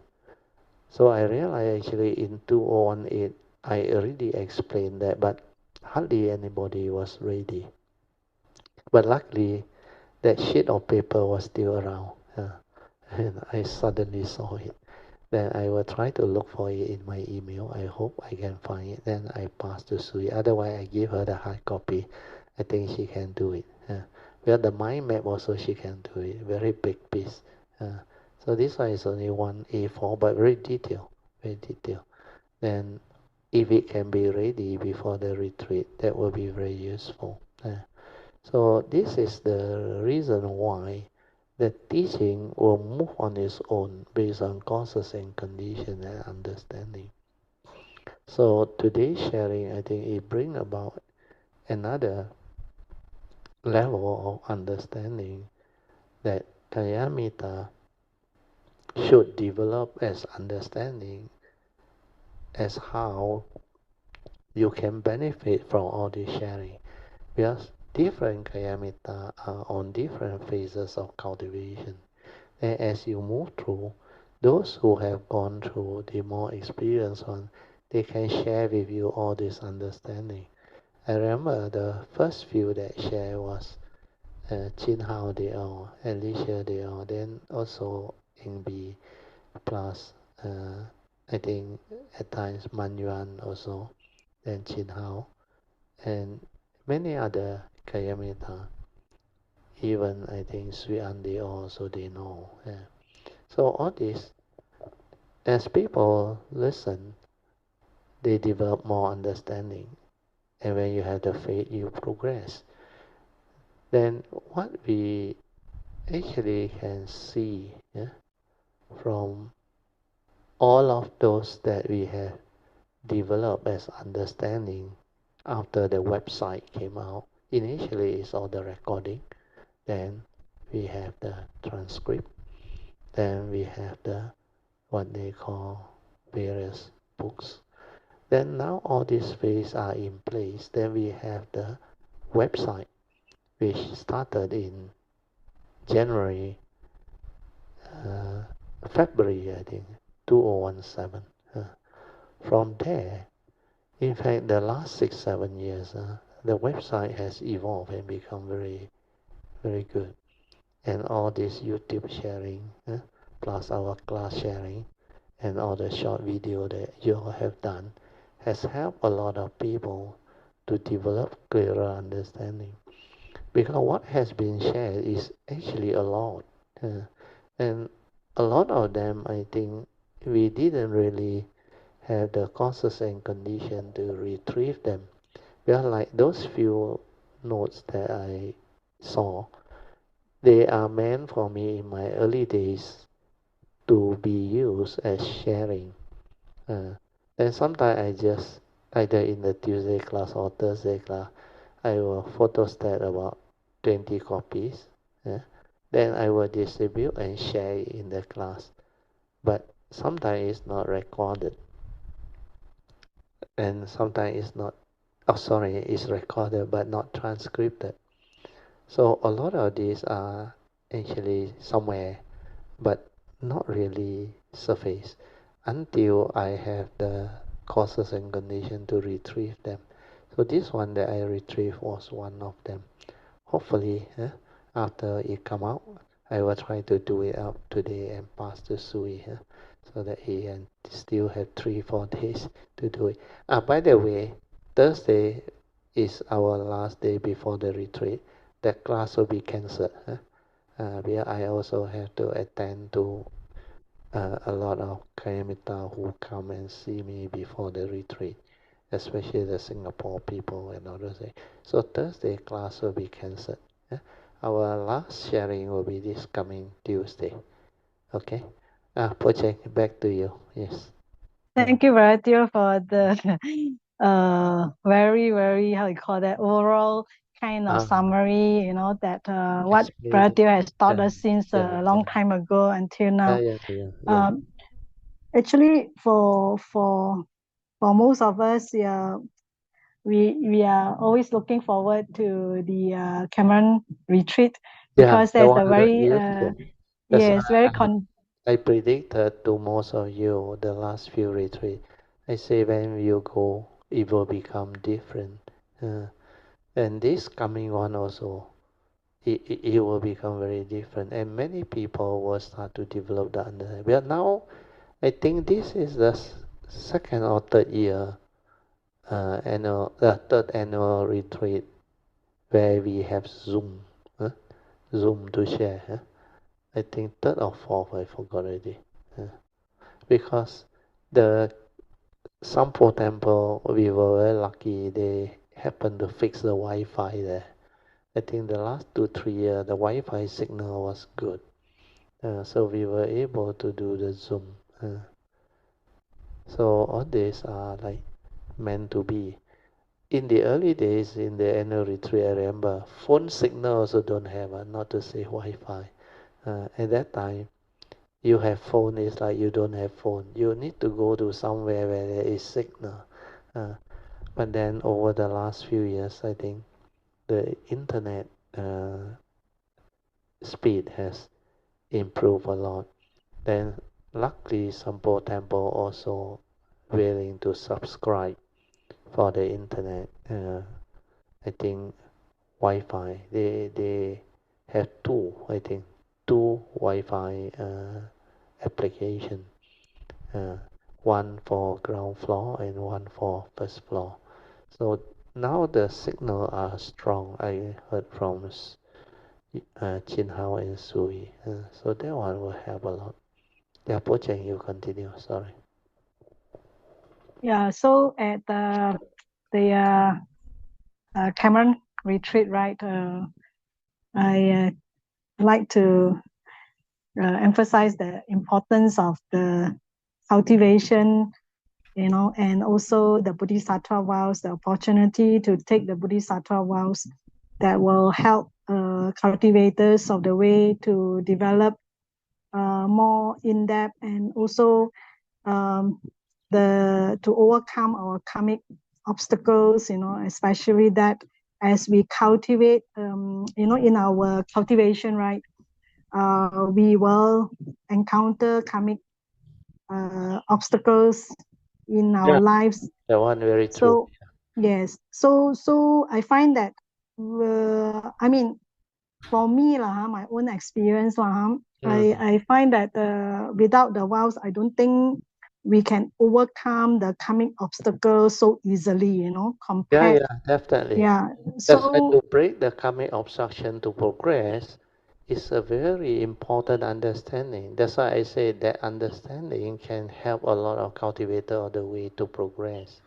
Then yes. the other thing that I want to share is I managed to find that copy already. So you have a look. Can you all see this? I can don't see need this to sheet. see the. Actually, I know where it is, radio. It's Ah, inside your website, ah, under the publication, ah.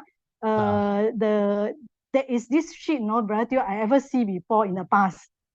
Oh, Yes, it's inside my inside there. publication there. Yes, in the Yeah, this website. I have it in my computer. Now Yes, I look yes. at the title, I can recall Surangama Sutta, Tuesday class, sharing at my house. So importance, I put the special Dhamma shared on the 12th of March 2013 from 8:30 to 10:30. That 12th of March 2013 is after I finished the Heart Sutra, then I was sharing the Surangama Sutta. Because Tuesday class requested for, I remember a Hui Rong, very strange, she requested for, And because of that, I had to teach the four circle formation because it's from the Surangama Sutta that this teaching came out. So I started by saying on the right hand side, perception of form is consciousness, whereas its non-perception is wisdom. Then this is how the direct seeing, to see things as they are, or the transcendental seeing, can develop the wisdom. So to see things as they are before the knowing is the direct seeing. Then after that, when your wisdom reach a stability that you can transcend duality, then you can reach the third level of seeing called the suchness seeing. Then on the right side is liberation. When you have complete liberation from birth and death, means enlightenment in the here and the now, it will lead to peace, love, and joy. With a free mind, enlightened living. We are the five spiritual faculties and noble eightfold path. Then we have the Nibbana, source, oneness, true mind or true nature and original nature, etc.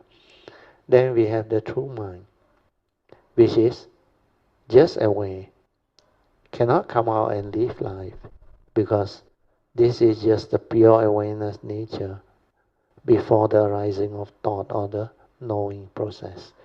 Then after that we have the human being down there. Then mind is the forerunner of all things. This is how the Buddha described and how the samsaric mind starts. The samsara, the movement. Then how it can use the true mind through its direct seeing to realize the wisdom. Then meditation, you managed to find the chart. Oh, this is very good. Sister Poh Cheng sent here. Oh, very good. Oh, thank you, Poh Cheng. So now you can see. Now I can share it with you all. Good. We still got about 5 minutes. So just now I have gone through Surangama Sutta, Tuesday class, important special Dhamma. No, I wrote that. So that time I already shared about 11 years ago.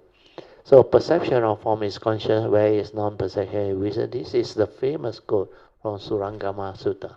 This is how you can develop the direct seeing to see things as they are before the knowing. Because this is the true mind seeing. Then after that, liberation, I already explained. Enlightenment in the here and now. This is enlightenment living, leading to peace, love, and joy, a free mind. So you live the enlightenment life via the five spiritual faculty and the noble eightfold path. Then you have the source, nibbana, move it up, see. Then you have the oneness nature, see. Then the true mind I already explained. This is the awareness nature. It's just aware, nothing. It's just a nature. It's not a being. It cannot come out and live life. We are just pure awareness before the knowing, the thought. Then there is this upper circle. I put supramundane mind, but you move it up, see. Shrink it a bit, can shrink it a bit. Some more, some more. Okay, good. So this is the full A4 size paper. So if you look at here, the human being down there, which they managed to find from the internet, a very beautiful picture. So this one, mind is a forerunner of all things. From here, everything starts. The samsaric mind, the circle down there. So this samsaric mind is actually the mundane mind that manifests from the true mind. So samsaric or mundane mind, this one cling and grabs onto the five aggregates of form and mind via sakaya ditthi, and this is heedless living. That's how the mundane mind, the samsara mind, keep on taking birth and death. Then on the right hand side on cultivation, I say, learn to see form, learn to see the unreality of form via understanding them as impermanent and condition arising. Then learn to see beyond form via the direct seeing. So when it comes to mind, also same. Learn to see mind, the unreality of mind, and to see beyond mind. Then through the three universal characteristics, you go up to see and understand impermanence and empty nature or non-self nature of all phenomena. Then seeing them as condition arising, perceived through mental, just an image in the mind, so even more unreal. Then after you penetrate the three universal characteristics, you become enlightened. Then you will become heedful, aware most of the time. So up there, although we have the existential world, the phenomenal world, but that time when the wisdom is together, you can have the enlightenment living. So the phenomenal world of consciousness is down there actually, the samsaric mind there. Then you start with the five aggregate of form and mind at the bottom. Upadana khandhas. The human being is being grasped at as the me and the I. That's how the ego starts, the atta, due to sakayaditi or self-delusion. That anything perceivable by the mind is a mental phenomena, just like the bullock cart analogy. When the parts come together, enabling it to perform a function, we give it a name and concept. Then the bullock cart arises and exists already. When the bullock cart's parts are separated, bullock cart is gone and no more. Hence, it's condition arising nature, not so real, not what you think.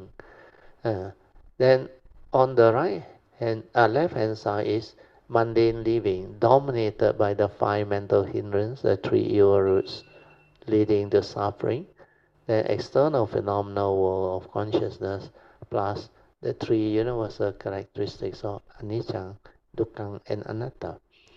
Then from the samsaric mind, how you meditate and become enlightened, you have to follow that square.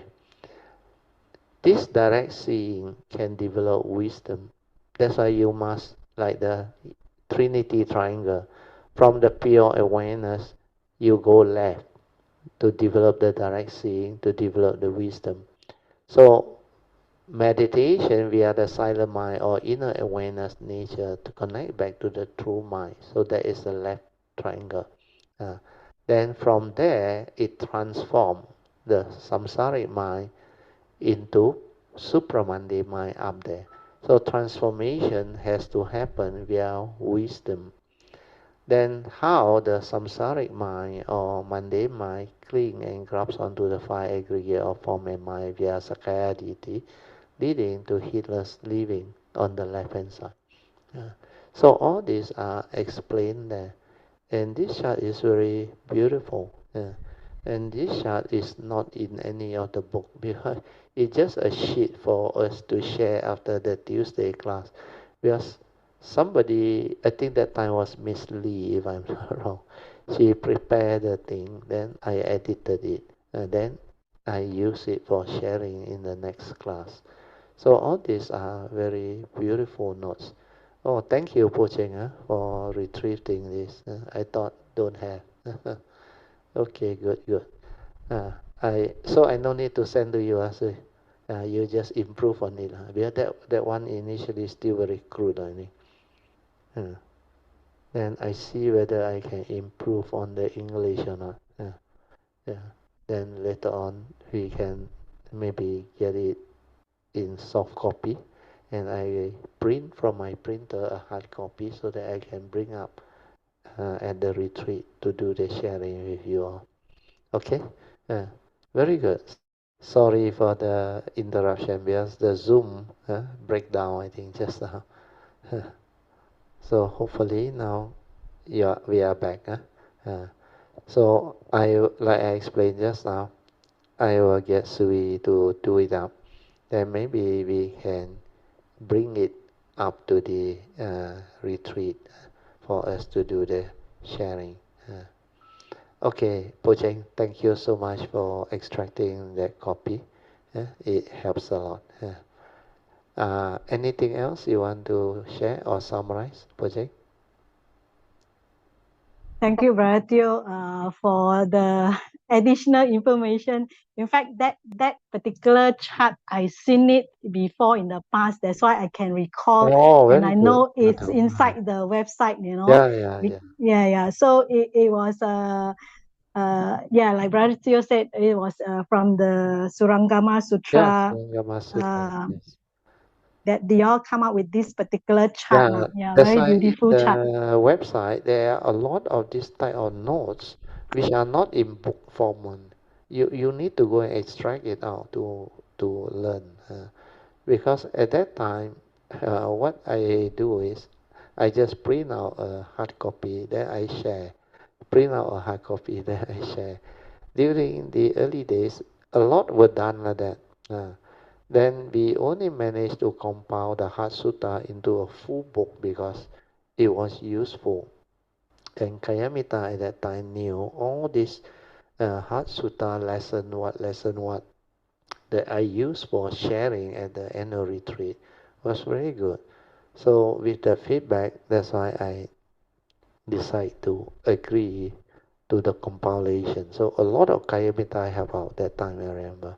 Because the book is so thick, 15 months of sharing. So that's how it come to be.